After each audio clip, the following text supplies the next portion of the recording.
এরপর একে একে সব লাগেজ নিয়ে কিন্তু উঠে পড়েছিলাম ট্রেনে। আর ট্রেনটা দিয়ে দিয়েছিল অনেক আগে যেহেতু, তো আমরা আগে গিয়ে লাগেজপত্রগুলো রেখে দিলাম। বন্দে ভারতে আমার এই প্রথম যাওয়া। আগে গেছি শতাব্দীতে, শুনেছি নাকি একই রকম। তো আজকে ওই জন্যই আজকের এক্সপিরিয়েন্সটা আপনাদের সাথে শেয়ার করব বন্দে ভারতে যাওয়ার। তো এই যে দেখুন, বসে পড়েছি সিটে। আর এই যে এখানে একটা রয়েছে টেবিল মতো, যেটাতে আপনি খেতে পারবেন বা কিছু জিনিসপত্র রাখতে পারবেন।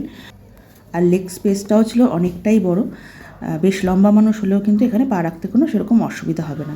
আর সবথেকে দরকারি যেটা ছিল কিন্তু চার্জারের পয়েন্ট করা। দুটো চেয়ারের জন্য দুটো পয়েন্ট করা ছিল। ট্রেন কিন্তু আমাদের একদম রাইট টাইমেই ছেড়েছিল। একদম যখন 5:55 বাজে ট্রেন কিন্তু আমাদের হাওড়া স্টেশন ছেড়ে দিয়েছিল। যাই হোক, অবশেষে যে যাওয়া হচ্ছে আমাদের, এটাই অনেক বড় কথা, কারণ অনেক বাধা বিপত্তি এসছে এই যাওয়ার আগে। তবে সবথেকে যেটা দুঃখের সেটা হচ্ছে আমাদের সিটটা পড়েছে পেছন দিক করে। মানে সামনের দিকে এগোলে যে ফিলিংসটা পাওয়া যায় সেটা তো হচ্ছিল না, কারণ আমরা যাচ্ছিলাম পেছন দিক করে। দেখতে দেখতে কিন্তু আমরা রওনা দিয়ে দিলাম এনজেপির উদ্দেশ্যে। তো দেখুন, ওই যে চলে এসছে জল। প্রথমেই দিয়ে গেল জল। এদের সার্ভিসটা কিন্তু ভীষণই ভালো ছিল। মানে ট্রেন ছাড়ার সাথে সাথেই কিন্তু জল দিয়ে গেছিলো। আর দেখুন, জলটা রাখার জন্য কিন্তু সিটের সামনে একটা জায়গা ছিল যেখানে আমরা জলটা রেখে দিয়েছিলাম।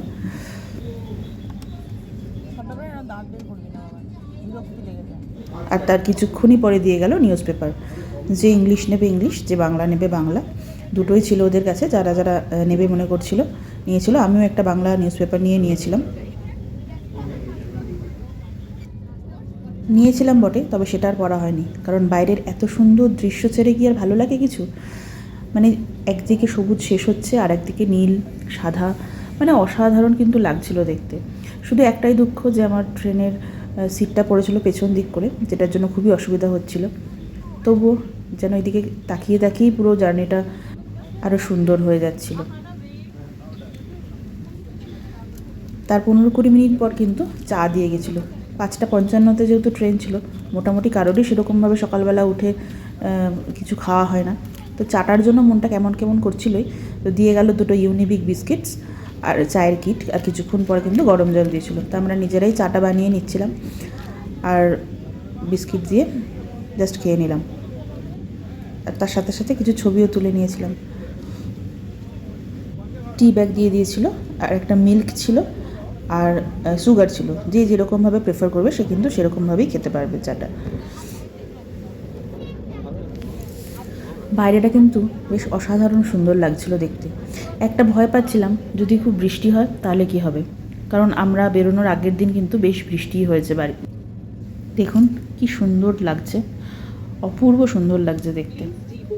এই দেখতে দেখতে কিন্তু আমরা বোলপুর পৌঁছে গেছিলাম। মানে ফার্স্ট স্টপেজ ছিল কিন্তু বোলপুর, যেখানে বেশিক্ষণ দাঁড়ায়নি, এই 2-3 মিনিটের জন্য দাঁড়িয়েছিল। এই এত তাড়াতাড়ি আসে বলেই বোধহয় সবাই বন্দে ভারতে ট্রাভেল করতে এত পছন্দ করে। স্টেশনটাও কি সুন্দর দেখুন। বোলপুর বলে কথা, একটু স্পেশালিটি তো থাকবেই, তাই না? দেখতে দেখতে কিন্তু বোলপুর স্টেশনে ছেড়ে দিল। আর বোলপুর ছাড়ার সাথে সাথেই কিন্তু আমাদের দিয়ে দিল সকালের ব্রেকফাস্টটা। তো চলুন দেখাই কি আছে ব্রেকফাস্টে।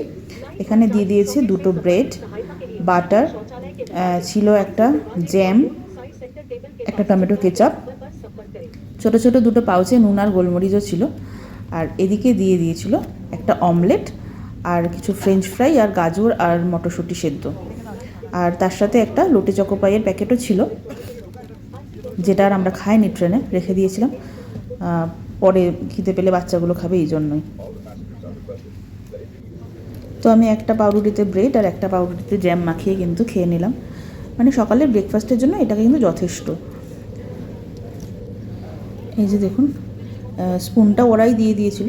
আমি কিন্তু জেনারেলি আমি জ্যাম দিয়ে খাই না, কিন্তু যেহেতু দিয়েছি ভাবলাম একটা বাটার দিয়ে খাই, আর একটা জ্যাম দিয়ে খেয়েছিলাম। এই দেখুন, এখানে কিন্তু দিয়ে দিয়েছিল গোলমরিচ। কিছুটা গোলমরিচ আমি পাউরুটিতে দিয়ে দিয়েছিলাম, আর অমলেটের ওপরে আমি আবার কিছুটা গোলমরিচ ছড়িয়ে দিয়েছিলাম। তাতে কিন্তু খেতে বেশ ভালোই লাগছিলো। আর এরকম খেতে খেতে দৃশ্য দেখতে কিন্তু বেশ ভালোই লাগছে। উঠেছে যেহেতু অনেক ভোরে, আর রাত্রে সেরকম ঘুমও হয়নি। সাধারণত ঘুম পাওয়ার কথা, কিন্তু এক্সাইটমেন্টে কিন্তু আর একদমই ঘুম আসছিল না। ভাবছিলাম যে ব্রেকফাস্টটা করে ঘুমিয়ে পড়বো, কিন্তু সেটাও আর পরে হয়ে ওঠেনি। ব্রেকফাস্ট করার পরে কিন্তু আমরা আমাদের জিনিসপত্রগুলো ওখানে রেখেছিলাম, ওরা কিন্তু কিছুক্ষণ পরে এসে আবার সেগুলো কালেক্ট করে নিয়ে গেছে। এই দেখুন, আমি একটু দেখাই আমাদের গ্রুপটাকে। এই একটা ফ্যামিলি বসে রয়েছে ঠান্ডাতে একদম জড়ো সড়ো হয়ে মুড়ি দিয়ে বসে রয়েছে। আর বাচ্চাগুলোর অবস্থা দেখুন, একজন তো ঘুমিয়েই পড়েছে আর বাকিরা ফোন নিয়েই ব্যস্ত। এই রয়েছে আর এক দিদি, সে তো প্রকৃতি দেখতেই ব্যস্ত। আর পেছনে রয়েছে এই বন্ধুরা, এই যে ওই দিদির ছানা এরকম ঘুরে ঘুরে বেড়াচ্ছে পুরো ট্রেনে। আর এই যে বন্ধুরা পাশাপাশি বসে বেশ গল্প করতেই ব্যস্ত। এই করতে করতে কিন্তু আমাদের পরের স্টেশনটাও চলে এসেছিলো, সম্ভবত এটা বর্ধমান ছিল। ছেড়েও দিল বর্ধমান। এরপরে তেমন আর ভিডিও করা হয়নি, কারণ গল্প করতে করতেই কিন্তু অনেকটা সময় চলে গেছিলো। আর তারপর ঠিক 12:30 নাগাদ দিয়ে দিয়েছিল আমাদের লাঞ্চ। লাঞ্চটাও বেশ ভালোই ছিল, দেখিয়ে দিই আপনাদের। এখানে ছিল ভাত, তার সাথে ছিল একটু ডাল, সাথে 2 পিস চিকেনের ঝোল, আর ছিল 2টো রুটি আর একটা সবজি। এই পটল আর আলু দিয়ে একটা সবজি করেছিল, এটা বোধহয় সবসময় চেঞ্জ হয়। আর সাথে একটা সুন্দর কিন্তু আচারও ছিল। তার সাথে কিন্তু দিয়ে দিয়েছিল একটা টক দই। আর আমার হাজব্যান্ড যেহেতু চিকেন খায়নি, বললো আমি আর চিকেন খাবো না, তো ও ডিমের কথা বলেছিল, তো ওই চিকেনের পরিবর্তে কিন্তু 2টো করে ডিম দিয়ে গেছিলো ওর প্লেটের মধ্যে। তো এবার আমরা লাঞ্চটা সেরেই ফেললাম, কারণ আমাদের নামতে হবে। আমাদের কিন্তু ট্রেনটা বিফোর টাইমেই দেখাচ্ছিল, কারণ তাই তাড়াতাড়ি করে লাঞ্চটা কিন্তু সেরে নিয়েছিলাম। আর ওই স্টেশনে নামতে নামতে আমাদের প্রায় 1:05 থেকে 10-এর মধ্যে আমরা নেমে গেছিলাম। ও হ্যাঁ, আইসক্রিমের কথা তো বলতে ভুলেই গেছি, সব খাওয়ার পরে কিন্তু আইসক্রিম দিয়ে গেছিলো। তারপর আমরা নেমে গেছি 1:10-এ। এই যে স্টেশন, ফুল টিম আছে সামনে।